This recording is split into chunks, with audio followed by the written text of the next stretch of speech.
Auzubillahiminashaitanirrajim. Bismillahirrahmanirrahim. Okay, so today we will be discussing intrahepatic cholestasis of pregnancy, which was previously known as obstetric cholestasis. So, ICP or intrahepatic cholestasis of pregnancy is basically defined as a condition in which there is excessive itch during pregnancy, but the skin is normal appearing and there are raised bile acids. We're not concerned with ALT. If ALT is raised but bile acids are normal, that is not intrahepatic cholestasis, okay? So this is how we define it. Now let's just first look at the classification. One more thing, that if a patient simply comes up with itching and her bile acids are normal, the cutoff is 19. Until 18 they are normal and the unit is micromole per liter. So if her bile acids are 18 micromole per liters, then in that case you're going to call it gestational pruritus. But there's a very high chance that after 15 weeks of occurrence of gestational pruritus, after 15 weeks it can convert into ICP. Okay, so this is written over here that it develop ICP up to 15 weeks after initial presentation. Okay, this is a very important point. Now in this table I have written all the other points also. So mild ICP is from 19 to 39 micromole per liter. Okay, so what? The thing is that the main concern of ICP is stillbirth. Stillbirth can happen anytime.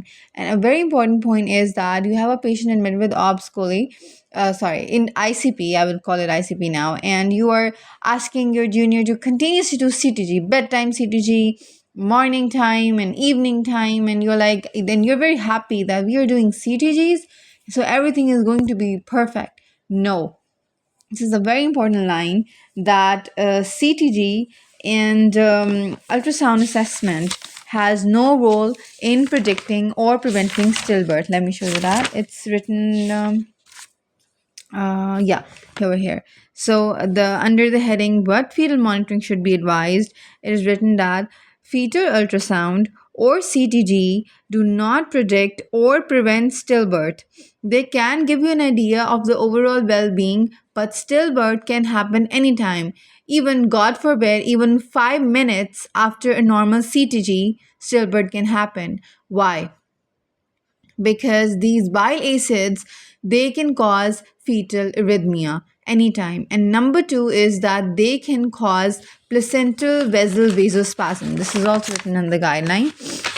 So they can cause this acute vessel vasospasm, and that can lead to sudden fetal anoxia and fetal death. So acute fetal anoxic event leads to stillbirth. So even if the CTG is normal just a minute ago, these bile acids, they are very horrendous for the fetus. They can still cause fetal placental vasospasm and stillbirth. So a good CTG maybe does have a role in overall assessment of fetal well-being, but when the major issue of stillbirth for in ICP is concerned, then these two things which we we are religiously doing these two things. We are religiously doing CTGs, we are religiously taking time for scan, but they do not predict or prevent stillbirth. Okay, and so what do we advise? What do we do? These are the only two things that were objective assessment. We go for a subjective assessment in this case. That is fetal movement. Okay, so we advise the women to monitor their fetal movements and present for immediate assessment at their local maternity unit if they have any concerns. Okay, this is the only condition in which we rely on a subjective thing, that is fetal movement, which is the patient's own perception. This is not an objective thing, but we are relying on it as a better predictor for the fetal monitoring antenatally. Okay, so they're not supposed to monitor the quantity, they're supposed to monitor the quality and the quantity. Both of these things are to be monitored by them. But who is them? The mothers, the patients, and of their fetal movements, and then report to us if there's something, if something is wrong. Okay, so this was a very important point that I wanted to make, and you should understand that. Okay, so mild was, what was mild? Mild was from 19 to 39. Moderate was from 40 to 99, and severe was 100 and above. Okay, so in mild ICP, the risk of stillbirth is not increased. Okay, in mild ICP, the risk of stillbirth you should know is 0.13%. You should know these percentages by heart. Okay, so it is 0.13. This is percentage. It is 0.13%. And itching and raised fever. Okay, 19 to 39 is the level of bile acids. And there's also another issue that there is risk of preterm birth. So in mild, the risk of preterm birth is 16%. And 16% is a significant figure. Okay. So when do you plan delivery in mild ICP? In mild ICP, the first thing that you're going to do is that you're going to start doing weekly bile acids. One more thing, I'm continuously interrupting my own train of thoughts, but one more thing which is very important is that in case of intrahepatic cholestasis, you are going to go for a repeat lab after 1 week. So if you are having a patient at first presentation and at her first presentation her bile acids are, let's say, 30, then you would not label her as mild. You would repeat her bile acids after a week along with her LFTs, and then you would label her. So this is written somewhere in the guideline that after her first presentation, you're supposed to repeat. I'm constantly flipping pages. I'm sorry for that, but well, this is how we do it. You're supposed to repeat that before you label her. This was written somewhere over here. You can find that on your own if I'm not able to find it. Okay.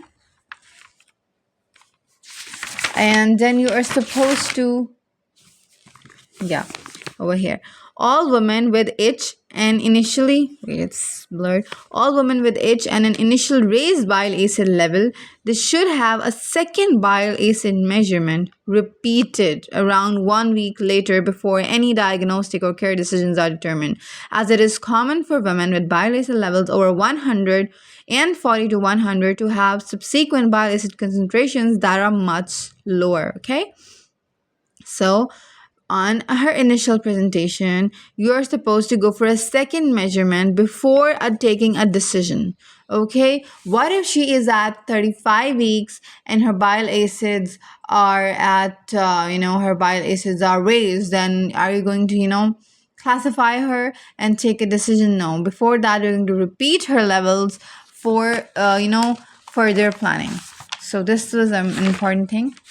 Other than that, you have now confirmed your diagnosis. She presented with bile acids of 25 and you repeated the bile acids after 1 week and they again came out to be 25. So now this is mild ICP and you would manage her according to the algorithm of mild ICP. And what is that?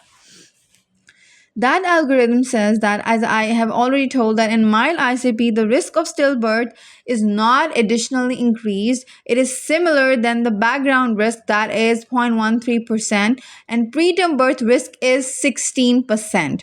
And such patients, their levels are between 19 to 39, and after 38 weeks and beyond, you go for weekly testing. Okay, weekly testing is advised from 38 weeks and beyond. Okay, and we plan her delivery just the way we plan the delivery of a low risk patient at 40 weeks. Okay, 40 weeks. So this is very important. Even though this is ICP, but still her delivery is planned at 40 weeks. Okay, you're not supposed to plan an early delivery after being scared of stillbirth, because there is no additional risk of stillbirth in this category. But if she has any additional comorbidities, for example, if she has gestational hypertension or preeclampsia, or if she has GDM, then in that case you are definitely going to plan her birth earlier based on those comorbidities. Okay, because then she is going to have additional risk factors. Now, the second category is moderate ICP. In moderate ICP, the risk of stillbirth is again similar to the background risk until 38 to 39 weeks. It's 0.28%. That was 0.13% for mild ICP, but now it's 0.28%. And the risk of preterm birth is 19%. Okay? and the levels are from 40 to 99 again. So in this case, when are you going to plan delivery? You're going to plan her delivery at 38 to 99, 1 week, 1 to 2 weeks earlier than the mild ICP. You're going to plan her delivery 1 to 2 weeks earlier than the mild ICP, that is why 38 to 39 weeks.